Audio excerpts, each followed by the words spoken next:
Hello and welcome to Theta Sigma's Doctor Who podcast number 57. This week, in a change to the advertised episode, I'm dedicating the show to the memory of Kate O'Mara. The actress Kate O'Mara, who starred in the television show Dynasty, has died at the age of 74. She made her name as Alexis Colby's scheming sister Cassandra in the American soap. Her former co-star Joan Collins spoke of her sadness, but also of the great fun they had on the Dynasty set. Ben Gagan reports. Kate O'Mara made her name playing Cassie, the manipulative sister of Alexis Colby in the American series Dynasty. And in a string of other soaps, her on-screen persona was a 1980s mix of shoulder pads, high cheekbones, power and glamour. One of the soaps she starred in the UK was Howard's Way, a series about the lives of wealthy yacht owners on the south coast of England. In Doctor Who, she played the rogue Time Lady, known as the Rani. Today, her former co-stars have been posting tributes on Twitter. Joan Collins said, "Tragic news about Kate O'Mara. We had great fun on Dynasty when she played my sister Caress, who Alexis insisted on calling Cassie. Rest in peace." And Colin Baker, one of the doctors she starred with, said this was sad, sad news. A delightful, committed and talented lady and actress. We are the poorer.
This week's feedback comes from Robert Curd, Michael Doyle and Nikolai Pike. Come here, you scrumptious little beauty.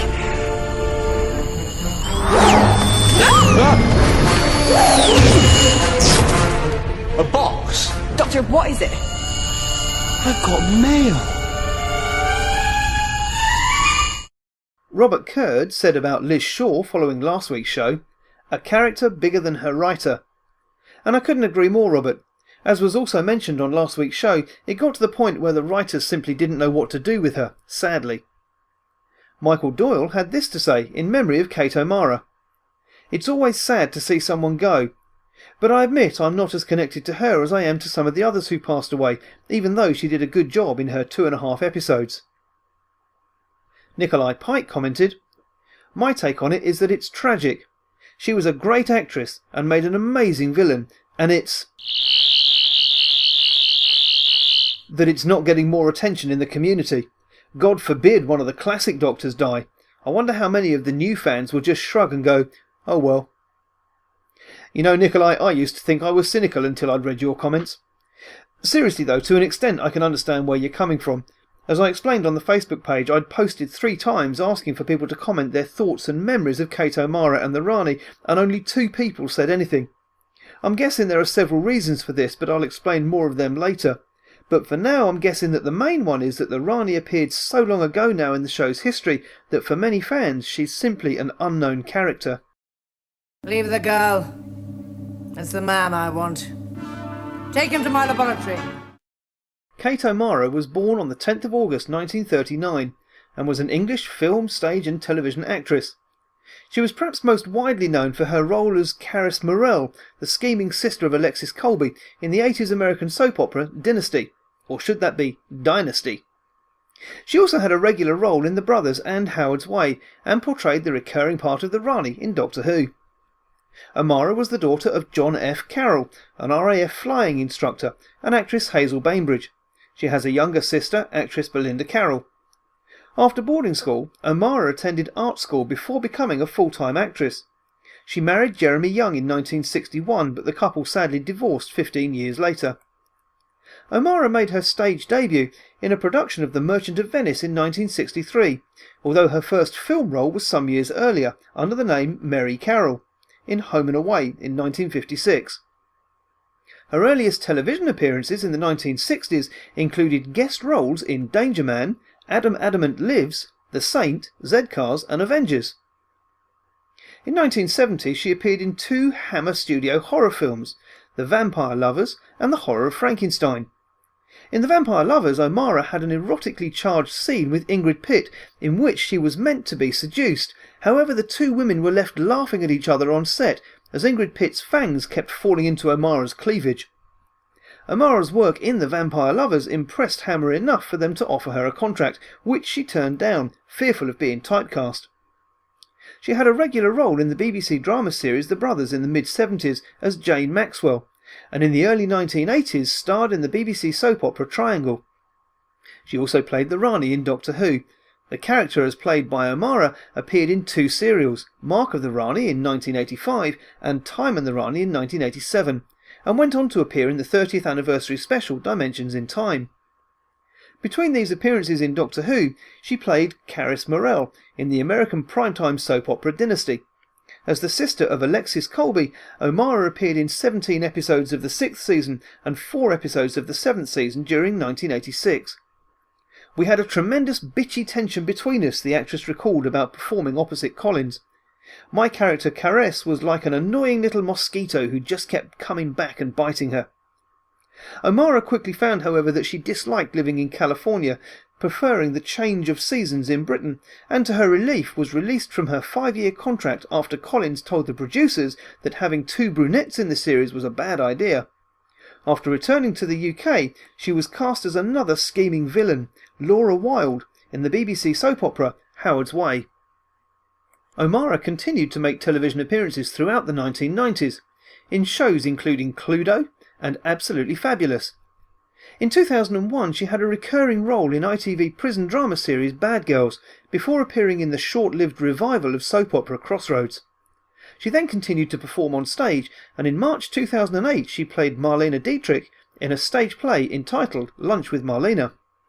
From August to November 2008 she played Mrs. Cheverley in Oscar Wilde's stage play An Ideal Husband. She also performed in radio and audio plays, and in 2000 reprised her role as the Rani in the BBV audio play The Rani Reaps the Whirlwind, and in 2006 she made a guest appearance in the radio comedy series Nebulous. O'Mara wrote 4 books, 2 novels, When She Was Bad and Good Time Girl, and 2 autobiographical books, Vamp Until Ready and Game Plan, A Woman's Survival Kit. In 1993 she married Richard Willis, but the marriage was dissolved just 3 years later. Speaking about her bouts of depression later in life, O'Mara said, "I've since learnt a cure for depression, listening to J.S. Bach and reading P.G. Wodehouse. This got me through the breakup of my second marriage 17 years ago. The great thing about Wodehouse is that his books are full of romantic problems, yet so hilarious that it put things in perspective.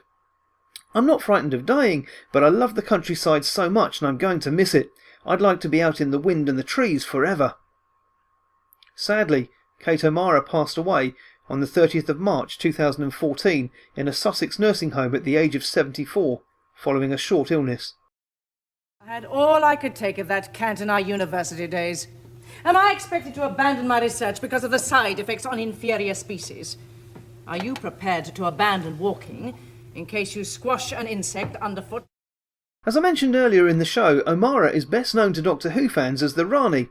The word Rani means queen in Hindi, and the title the Rani follows the naming convention for other renegade Time Lords, such as the Doctor, the Monk, the War Chief and the Master. The Rani is a renegade Time Lady, an evil scientific genius whose villainy comes not from the usual variety of lust for power and such like, but from a mindset that treats everything including morality as secondary to her own research. She has been known to enslave entire planets, such as Maya Simiagoria, in order to have a ready supply of experimental subjects and a place to carry out her experiments uninterrupted. Her major interest is tinkering with other species' biochemistry. She was exiled from Gallifrey after some of her lab mice, as a result of an experiment, grew to enormous sizes and ate the president's cat, and, according to the Master, took a chunk out of him too. A past relationship between the Rani and the Doctor is hinted at, but was never elaborated upon, although it is established that they're the same age. The Rani was, like the Master, intended as a recurring foe of the Doctor, but only appeared in The Mark of the Rani and Time and the Rani, before Doctor Who went off the air in 1989. She also appeared as the principal villain in Dimensions in Time. She was intended then to appear in another serial entitled Yellow Fever and How to Cure It, but the show was put on hiatus and the serial cancelled. In The Mark of the Rani, the Sixth Doctor is attempting to visit Kew Gardens when the TARDIS is drawn off course and instead lands in Killingworth during the time of the Industrial Revolution. The Rani is using the planet Maya Simiagoria, where she has removed the need for sleep from the alien subjects. This causes the planet to collapse into chaos, as without sleep the aliens turned violent. To restore order and continue her experiments, she begins stealing the chemical that allows sleep for human brains, carrying out this in violent periods of Earth history, so her experiments' after effects would go unnoticed. When carrying this out during the Luddite Rebellion, her operation is co-opted into the Master's attempt at hijacking the Industrial Revolution and killing the Sixth Doctor. Eventually the Doctor traps the Rani and the Master in the Rani's TARDIS, where the embryo of a Tyrannosaurus Rex starts to grow as the result of a time spillage. In Time and the Rani uses a time funnel to trap the Doctor's TARDIS. The ferocity and resulting turbulence have a devastating effect, forcing him to regenerate into the Seventh Doctor. When the Doctor wakes up and figures out what the Rani is doing, a tetrap knocks him out as he threatens to smash a piece of machinery. The Rani then injects the Doctor with an amnesia drug and disguises herself as his companion Mel. She later uses a hologram of Mel to get the Doctor to return a vital piece of machinery. The Rani manages to escape in her TARDIS, however the tetraps are also in there and have her take them back to their home planet to help them with their larger tasks. In the novelisation written by Pip and Jane Baker, it's revealed that the Rani and the Master escaped the growing T-Rex due to the same time spillage that made it mature. It grew so rapidly that it broke its spine on the ceiling of the Rani's TARDIS. Kate O'Mara reprised her role as the Rani in Dimensions in Time, which would broadcast over 2 nights as part of the Children in Need for the 30th anniversary of Doctor Who. In this story, the Rani attempts to trap the first 7 incarnations of the Doctor in a time loop. She was also seen to be travelling with a companion called Sirian. Pip and Jane Baker wrote the Rani as the lead in the BBV audio drama The Rani Reaps the Whirlwind, following on from Time and the Rani, and also wrote her as the villain in a choose-your-own-adventure style children's game book entitled Race Against Time. The Rani also appears in Virgin Missing Adventures novel spin-off State of Change by Christopher Bewlis.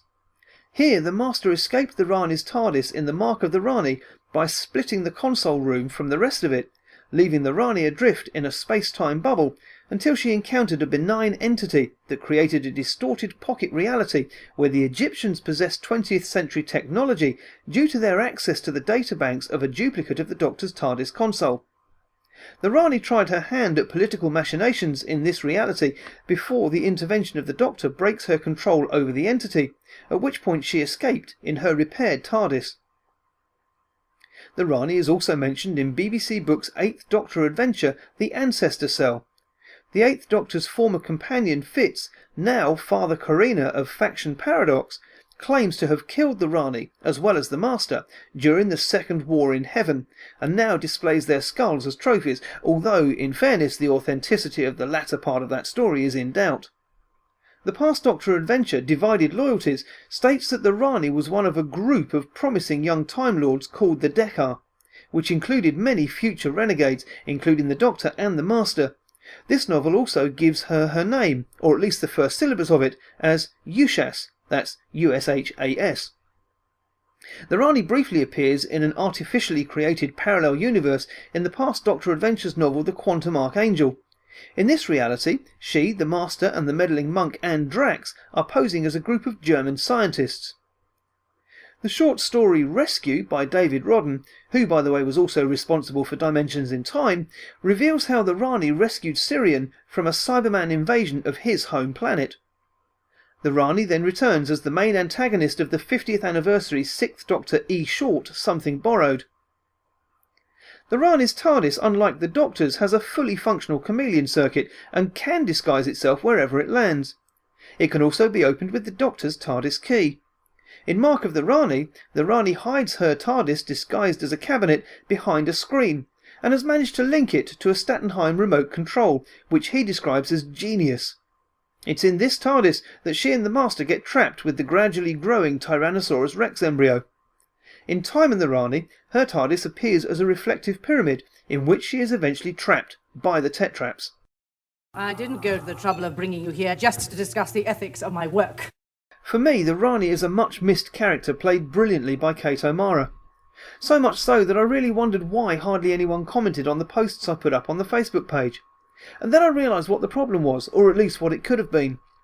The Rani appeared at the wrong time in the show's history. Her first appearance was in Mark of the Rani, with the then disliked and much maligned 6th Doctor, and this was followed up with an appearance in the 7th Doctor's first outing. While it's true to say that both of these times the show was suffering, O'Mara's performance in both stories was arch and sophisticated at the same time. She really was a female version of the Master, and perhaps that was one of the negatives from her first story. Did putting the Rani alongside the Master dilute her character? Despite a poor script in Time and the Rani, Kate O'Mara's performance was brilliant opposite a comedic Sylvester McCoy's opening gambit as the Doctor. Sadly for O'Mara, her last appearance as the Rani was in the Children in Need special Dimensions in Time, a third appearance and a second poor script. Personally, I would love to have seen the Rani given another chance later in the 7th Doctor's run, maybe in his 3rd season, under the now more watchful eye of script editor Andrew Cartmel. With the 7th Doctor now the more serious, manipulative, universal chess player that he became, a battle with the Rani would have been really interesting. Sadly, however, that never happened, and we're left with the memories of the only 3 television appearances that she made. Thinking about it, I would say that the Rani is ripe for a return to the show, especially opposite Peter Capaldi's Doctor. But who should play her following the sad passing of Kate O'Mara? I've no idea, to be honest, but I'd love to hear your thoughts. Why not post them on Theta Sigma's Doctor Who podcast on Facebook, or email me at respectthething@outlook.com. Oh, goodbye, my dear chap. I must say I've had the time of my lives.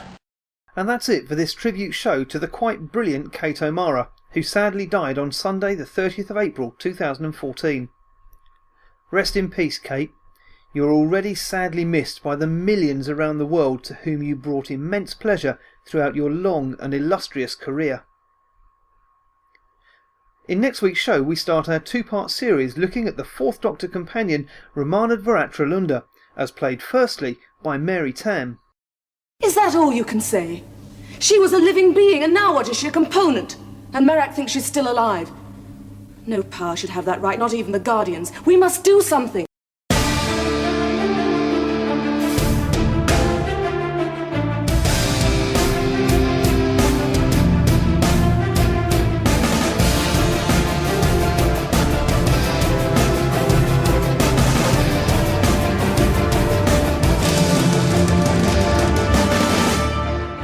Thank you for listening to Theta Sigma's Doctor Who podcast. Doctor Who and its associated shows are all copyright and property of the BBC, and no infringement is intended.